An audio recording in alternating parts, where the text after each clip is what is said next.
Francisco Cândido Xavier. Os Mensageiros, segundo livro da coleção A Vida no Mundo Espiritual, ditado pelo Espírito André Luiz. Capítulo 41, Entre Árvores. Decorridos alguns minutos, atingíamos pequena propriedade rural povoada de arvoredo acolhedor.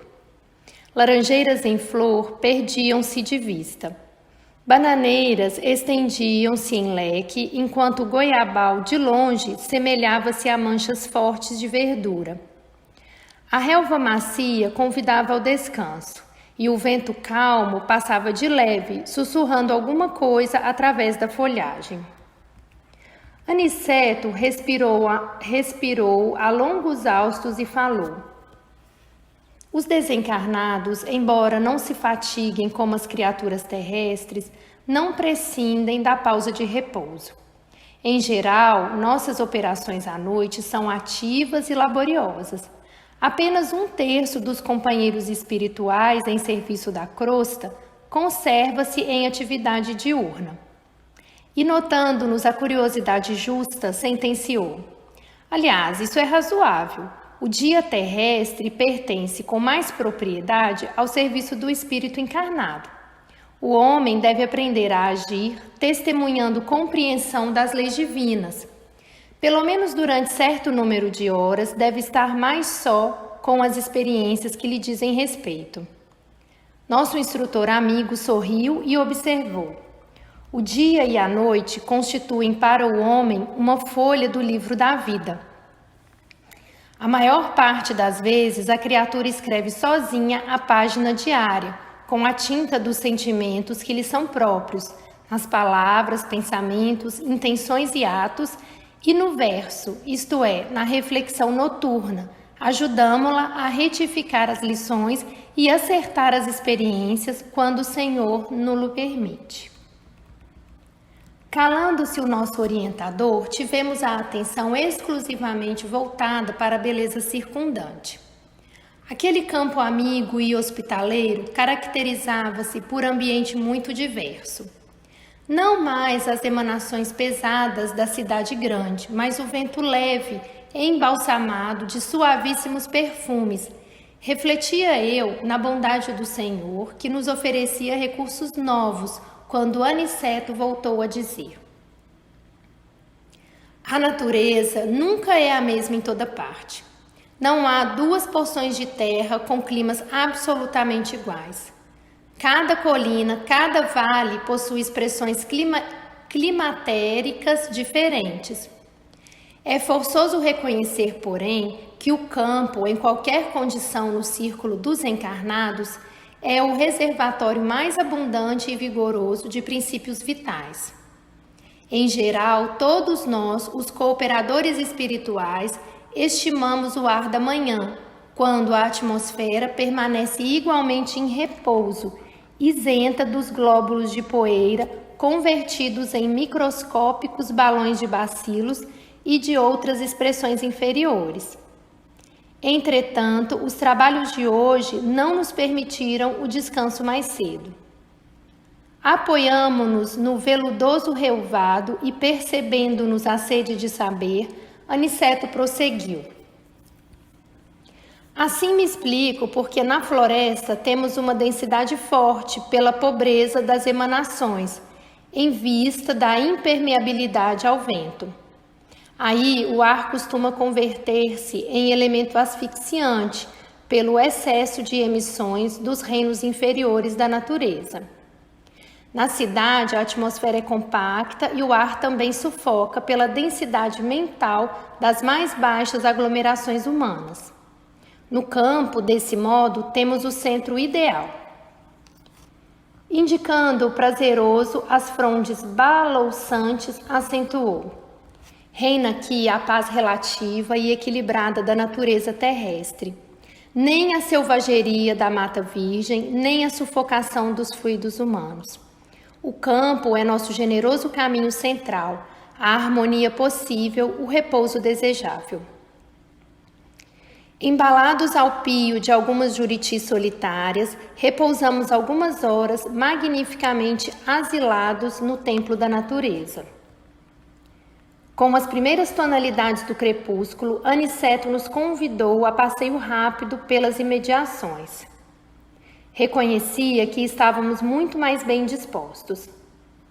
Somente depois de nos locomovermos por alguns minutos, observei que nas vizinhanças havia grande quantidade de trabalhadores espirituais.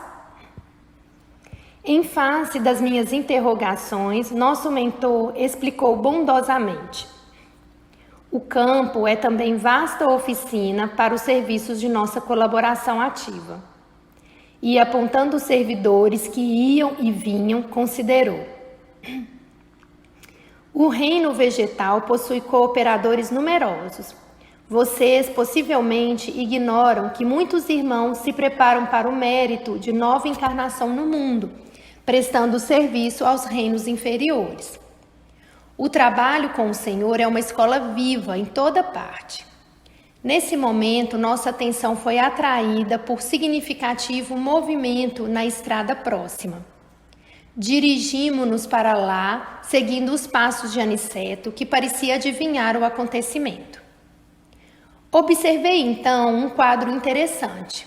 Um homem jazia por terra numa poça de sangue, ao lado de pequeno veículo sustentado por um muar impaciente, dando mostras de grande inquietação. 2 companheiros encarnados prestavam socorro ao ferido apressadamente. É preciso conduzi-lo à fazenda sem perda de tempo, dizia um deles aflito. Temo haja fraturado o crânio. O número de desencarnados que auxiliava o pequeno grupo, todavia, era muito grande. Um amigo espiritual, que me pareceu o chefe naquela aglomeração, recebeu Aniceto e a nós com deferência e simpatia. Explicou rapidamente a ocorrência. O carroceiro havia recebido a patada de um burro e era necessário socorrer o ferido. Serenada a situação, vi o referido superior hierárquico chamar um guarda do caminho, interpelando: Glicério, como permitiu semelhante acontecimento? Este trecho da estrada está sob sua responsabilidade direta. O subordinado respeitoso considerou sensatamente: fiz o possível por salvar este homem, que, aliás, é um pobre pai de família. Meus esforços foram improfícuos pela imprudência dele. Há muito procuro cercá-lo de cuidados, sempre que passa por aqui. Entretanto, o infeliz não tem o mínimo respeito pelos dons naturais de Deus. É de uma grosseria inominável para com os animais que o auxiliam a ganhar o pão. Não sabe senão gritar, encolerizar-se, surrar e ferir. Tem a mente fechada às sugestões do agradecimento. Não estima senão a praga e o chicote.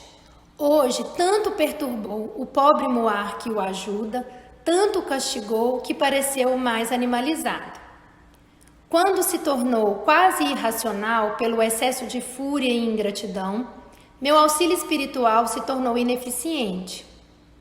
Atormentado pelas descargas de cólera do condutor, o burro humilde o atacou com a pata. Que fazer? Minha obrigação foi cumprida. O superior, que ouvia atenciosamente as alegações, respondeu sem hesitar: tem razão. E como dirigisse o olhar a Aniceto, desejando aprovações, nosso orientador afirmou: auxiliemos o homem quanto esteja em nossas mãos. Cumpramos nosso dever com o bem, mas não desprezemos as lições. Esse trabalhador imprudente foi punido por si mesmo. A cólera é punida por suas consequências. Ao mal segue-se o mal.